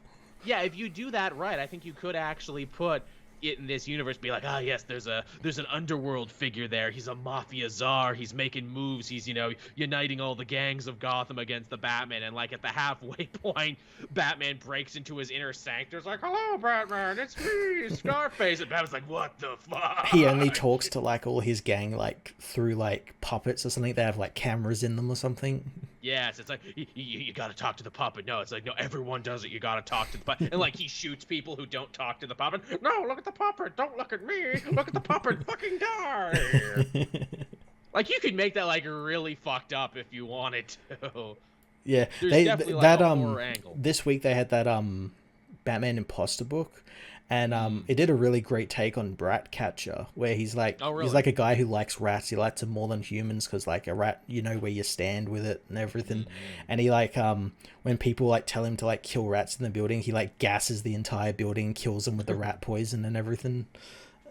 Make him a killer, a serial killer sort of thing. I'd also love to see Bane or Scarecrow, even though they've technically already been done, and you want to leave some room in between. Yep. I don't want to see the Joker again. We've seen too many Jokers. Not until maybe the third film, build it up. You can have the Joker in the third one, that's fine. Yeah. Trying to think of something. Someone said Deadshot. I don't even really think of Deadshot as a traditional Batman villain, but yeah. Yeah, and again, probably not, because we'll probably end up getting Will Smith back at some point. Eh. He saw recently saw what that new Suicide Squad Yeah, movie's back. He's really. like, oh, it's a shame I couldn't do it because of scheduling. Oh, I'll do the Yeah. next one. I don't know if Firefly could hold up a whole movie, but I imagine you Eh, could do like maybe like the first little bit, like, oh yeah, he's an arsonist, he's burning down buildings all over the place. that'd be pretty cool. Yeah. He's all burnt up and gross and everything under there. Yeah, he likes all the fire. Yeah. Yeah, he'd have to be working for like another bigger villain, so maybe you could like bring out like a corporate villain, like yes, he is working for a dude. What is it? A Powers Industry trying to do a hostile takeover of Wayne Corp. Yeah, someone like Roman Sionis or something. Yeah. KG Beast is not terrible either because Russia is Yeah. acting a fool again, so it might actually make sense, and it's a way to do Bane without doing Bane. Yeah, I could see that. Yeah. I'm another weirdo in a mask. Yeah, Court of Owls also not a terrible idea because they're just the eyes wide shut cult. Yeah. Could do Prometheus. Prometheus, yeah, just like, yeah, I'm you is what it is. I bought a suit and I'm doing all the same shit you're doing. Yep. That's definitely a direction you could go. Again, for a more like, more grounded, quote unquote, universe. Shit, what is it? Do the Phantasm. Just literally do Phantasm or Grim Reaper, whoever the hell Phantasm is based on in the comics in the less popular year 2. Yeah. There's places you could go with that one. Again, this is always the most fun part of when they're starting a new superhero like universe, because it's like, oh, you could do anything. The world's your oyster. You could bring in whatever. Yeah, I'd also like a villain, like a one that like Batman has to deal with, but like maybe one that like Bruce has to deal with himself as well. Like as you said, like a hostile takeover, like some rich asshole like moves into Gotham and wants to like buy out his company or something. Or something like that, yeah. Hey, what about Superman? He's never fought him before. The greatest Batman villain ever. Superman. That'd be actually really interesting to see if this movie takes off, and it probably will make a boatload of money because it's Batman and because it looks fucking awesome. Whether they'll actually do a shared universe or just keep it like Batman. Yeah, I agree. Because if it's popular, they'll want to, even if that messes with the vision of it all. Yeah, and what would the Superman of this world look like? I'd want it to be completely opposite to what this film is.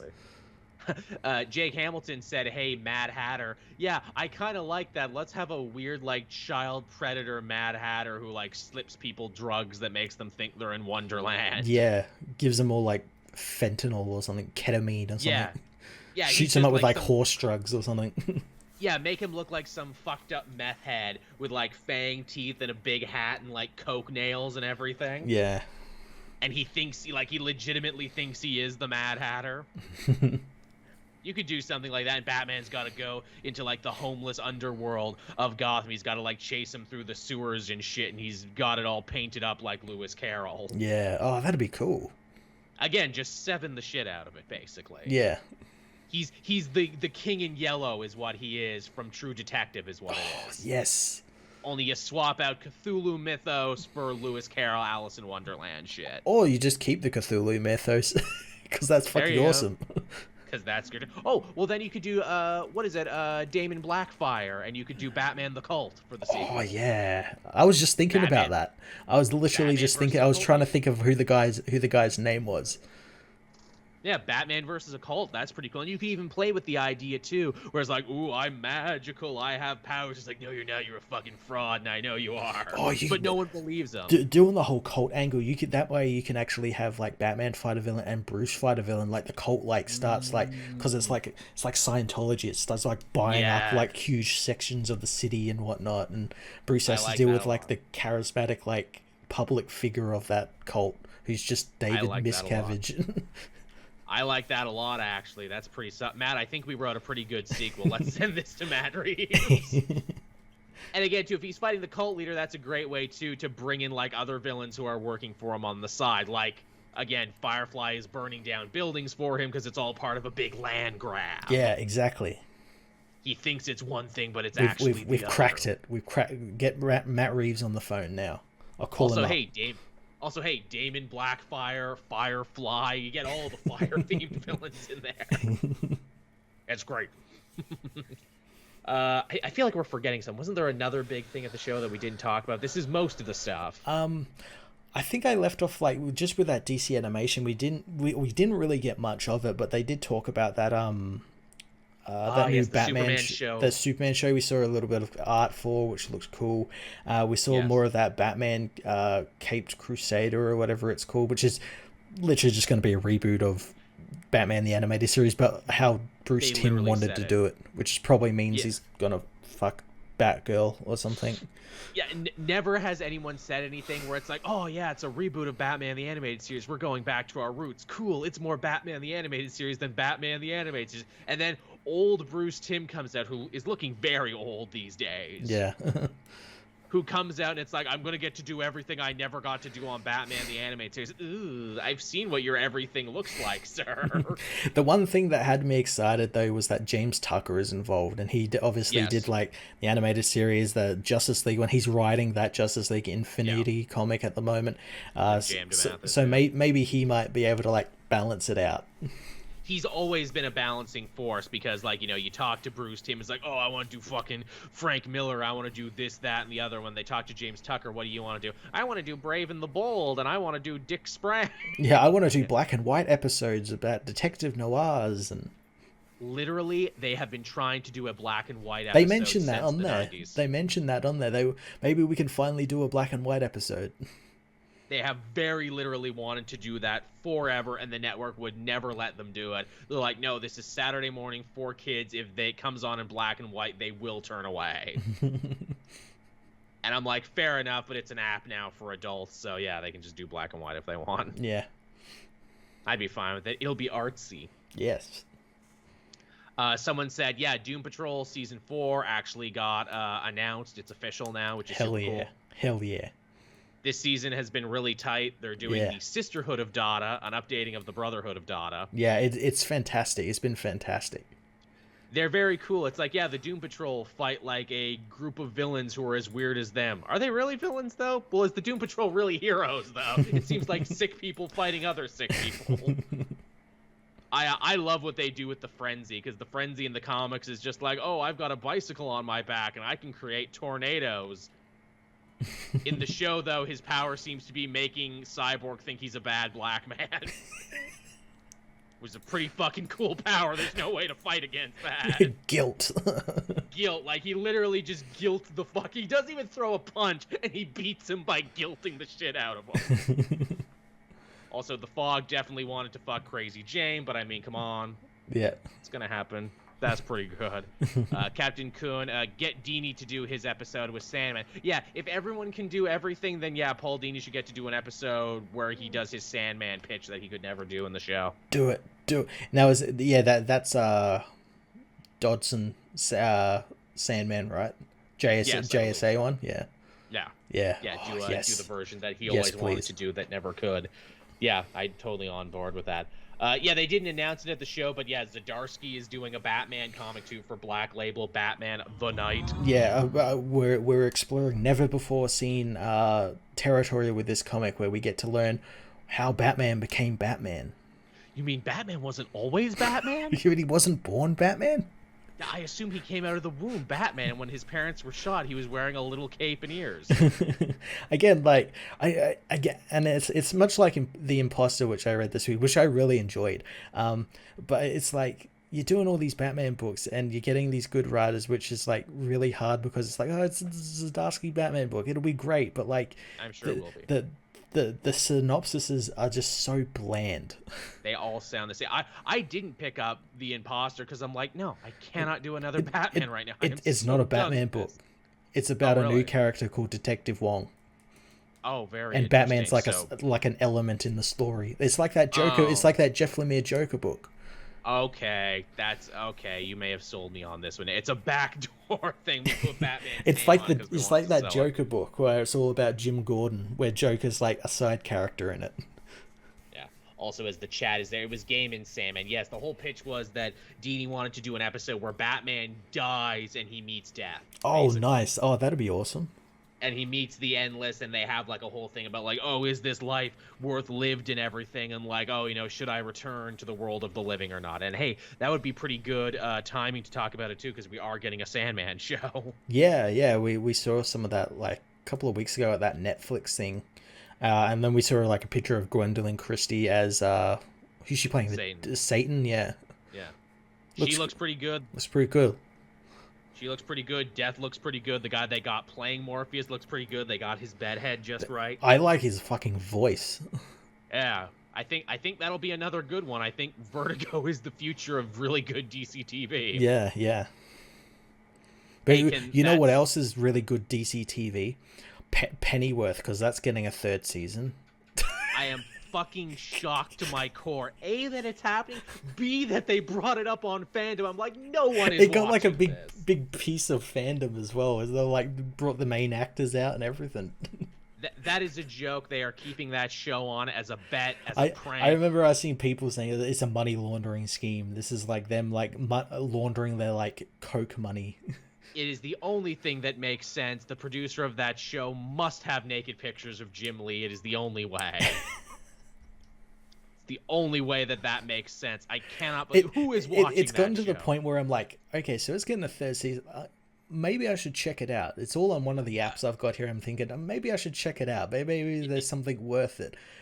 You'd think, right? Yeah, we got to make that video at some point. That should be a special video. We'll call it Who the Hell is Watching Pennyworth? And it'll just be a podcast about you and me talking about Pennyworth.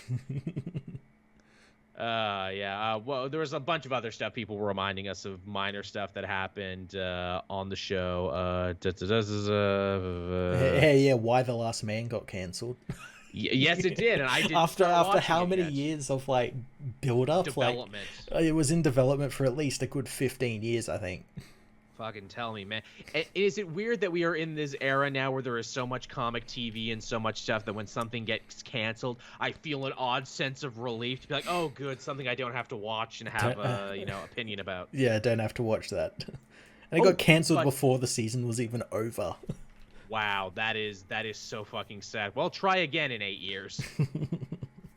Can try again. I heard a lot of people who really liked Why the Last Man the comic said the show wasn't so good because it moved at a fucking glacial pace. Yeah, I heard it. It's very slow.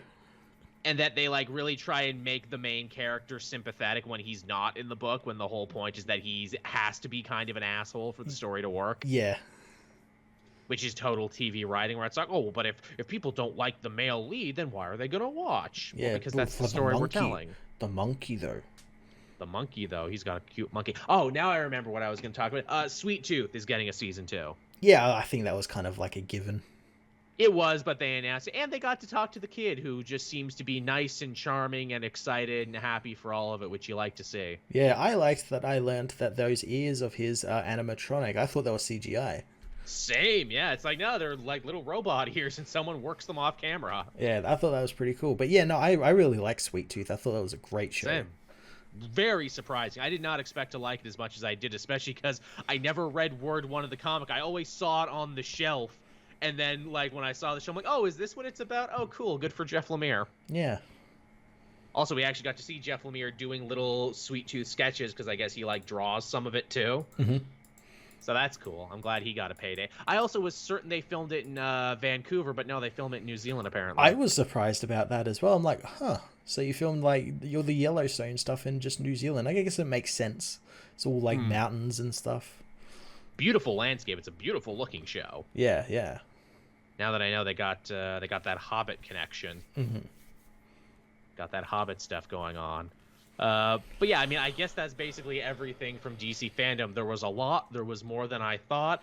And overall, it was a pretty well-paced out show. Yeah, there was definitely a lot. I did see some people think that maybe there probably wasn't enough to warrant like as long a show as it did, but I think there was. I think there was. It is funny that some stuff only got 5 minutes, and then the Supergirl show got like 10 minutes for them to all just sit around and shoot the shit. Kind of makes sense. It's the final season, so it's like, just give them a lot. I did think that there was a lot of like moments where it's like, okay, you didn't need to stay on this for long. Like, goddamn, what's his name? Todd McFarlane talking about how they're going to continue to mass produce Batman toys. Yeah, and only Batman toys. I got so many toys here to show you guys. So many great toys. They're real dark. They're all Batman.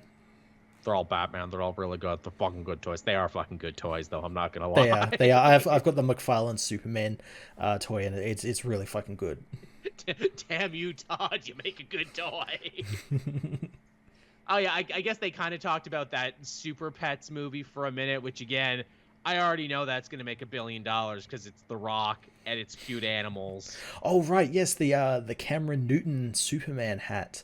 Because when I think of Oh, Superman, I think of hats. That's right. I remember that he got like a good 5 minutes on the show.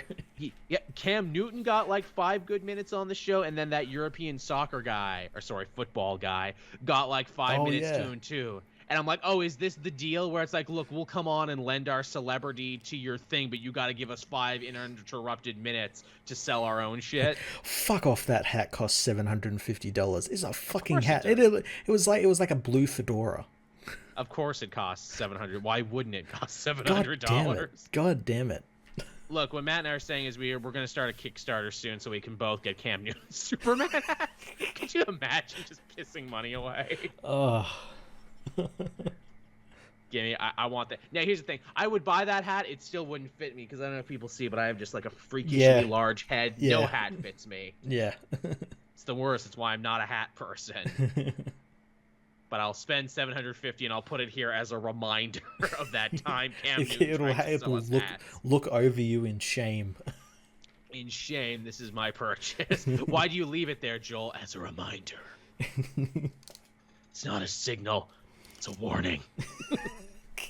What do we think of Not that? to spend shitty hats on fucking Cam Newton hats. Cam Newton hats. What would our thing be, Matt? We couldn't sell $750 hats. What's a shitty thing we could sell for $750? Hmm. Socks.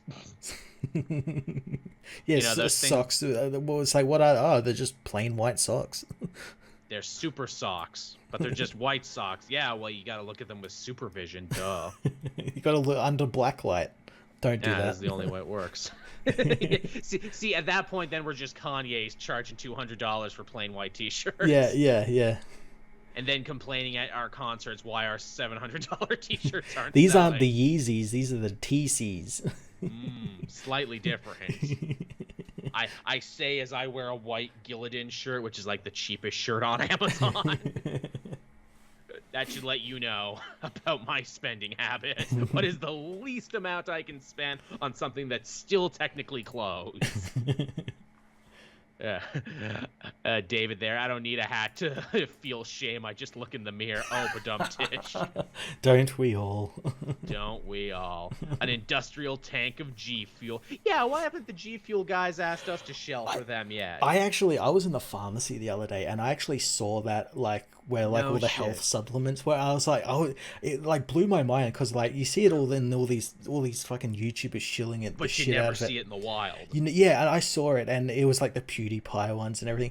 They Of they course. wanted fucking $50 for it, and it was like a Ugh. tub that was like this big. You probably get like maybe 4 or 5 drinks out of it.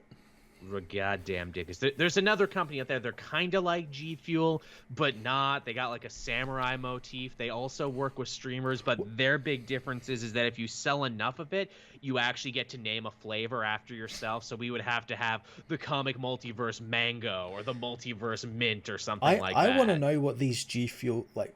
What is it? It's I just mean, have you ever- cocaine. Is this Yeah, soluble cocaine or something? I've never had it either. I'm gonna guess it tastes like Crystal Light. Yeah, it just like confuses me because it's like they're selling it where like you sell like those like weight loss shakes and everything. So Yeah. it's like seeks to imply that, oh, is it like something you drink like for a workout? But like you read the box and it says, oh, it gives you all the gaming, your usual shit. Drink this All and the gamer goo. drink this and you'll be able to 360 no scope someone in Call of Duty or something. Your galaxy brain will take over. Yeah, like Matt, I think I have our next big fundraising initiative. We buy those little packs of Kool-Aid from the dollar store, put our own sticker on it, and now it's the Comic Multiverse mango drink sauce. Comic Multiverse is good drink sauce. Get it now in all the flavors that start with M. Mango, mint, masala. mocha. Oh yeah, maca. There you go. Yeah, mocha. Yeah, there you go. All the good M ones. Yeah, it's like a caffeinated energy drink powder from Kool-Aid with that. Yeah, Kool-Aid with attitude. I like it. G Fuel makes you the ultimate racist.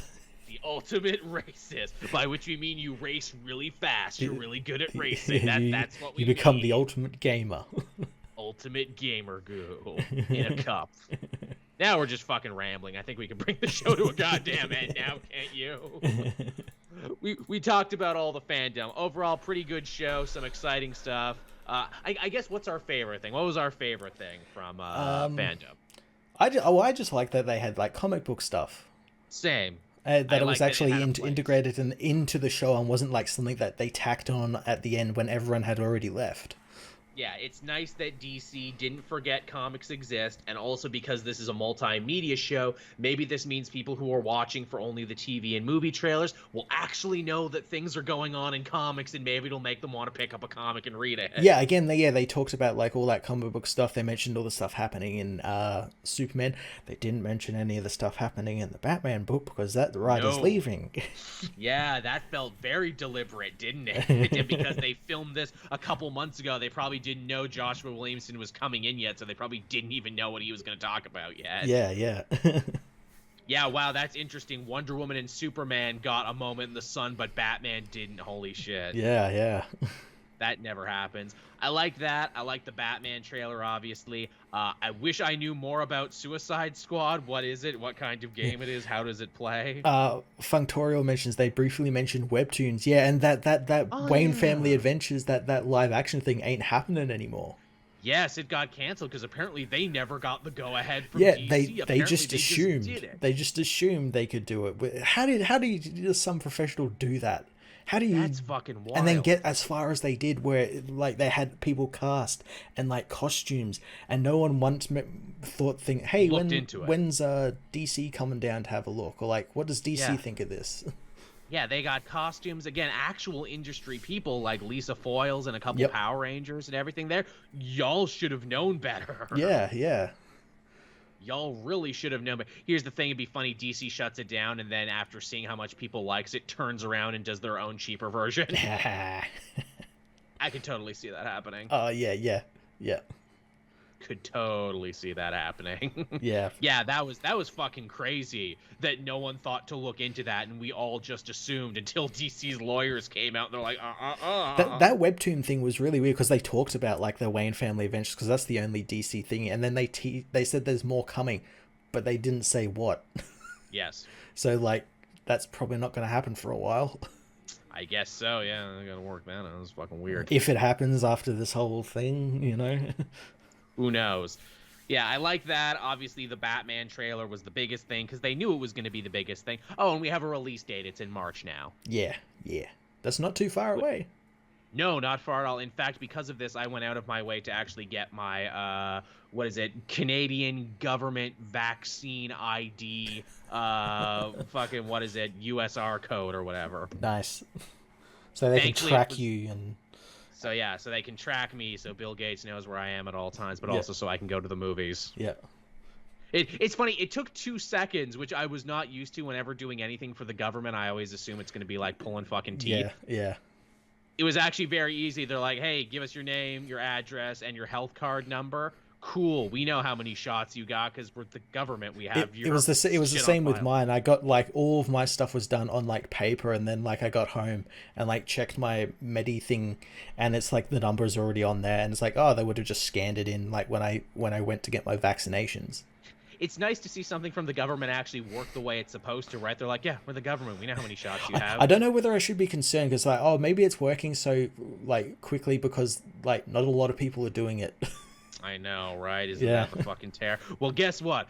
They're not going to be able to go to the movies to see Batman, but I am because I've got the code. I was talking to Sal because he went to New York Comic Con actually, and he said, it was kind of fucked up to be in such a big room for the first time in like 2 years. But I can imagine. But also, it was kind of nice too because it's like, hey, they all had the code and the green wristband. That means they were all allowed to get in, which means they're all cool. Which Bill Gates let them in. Bill Gates let them in, so we're all cool, right? Now, when do we get our kill orders?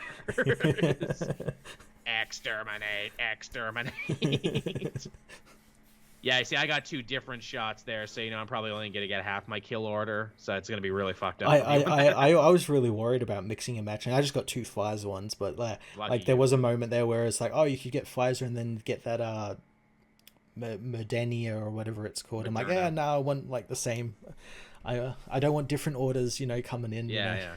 Because you get one from the Russians and one from the Chinese, and they're conflicting. It's just gonna be me punching myself in the face.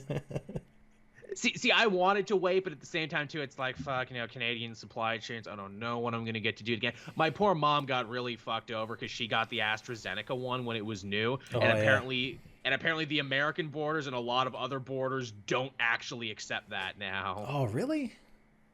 Yeah, apparently they're being really weird about people who got I never actually considered that to be a thing. Like, yeah, but when you think about it, yeah, it's like, oh, no, we're only going to let people who got, like, the Pfizer in or something.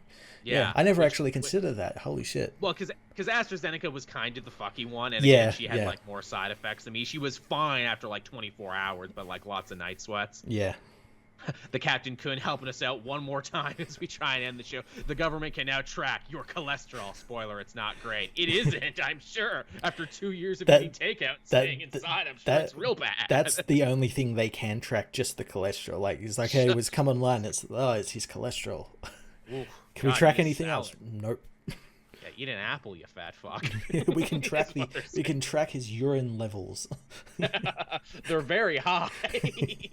Jesus, man, go to the bathroom. The internet will still be there. Holy shit. This guy lives an odd life, doesn't he? Okay, and on that note, everyone, I think we're finally going to bring the show to a close. Thank you so much for watching and listening. We had such a huge turnout. Thank you, everyone who donated. Again, it's always a big help, helping out, keep the lights on, help me and Matt stay fed and everything there. If you're a patron, you'll get to listen to this one back first before anyone else in audio and video form. We try and get those up to you right away. If you want a delicious, tasty craft soda from Wild Bill's, you can totally have one and use the promo code Cape Joel for 10% off on your first purchase. I try and keep those down in the description of the video, so you can check that out. I know people are buying, they are enjoying. It's a great way to make sure you get a little something, we get a little something. I have Amazon links down there too. I try and change them up for every episode, but just use the link and buy whatever you want. That helps us too. Awesome. Until we get the goddamn G Fuel money. The G or the boner pill money or something. The boner pill money, or the mattress money, or the Audible money.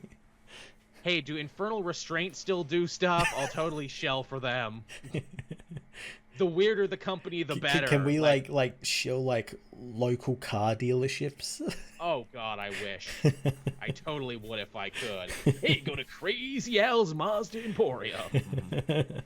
At Crazy Al's Mazda Emporium.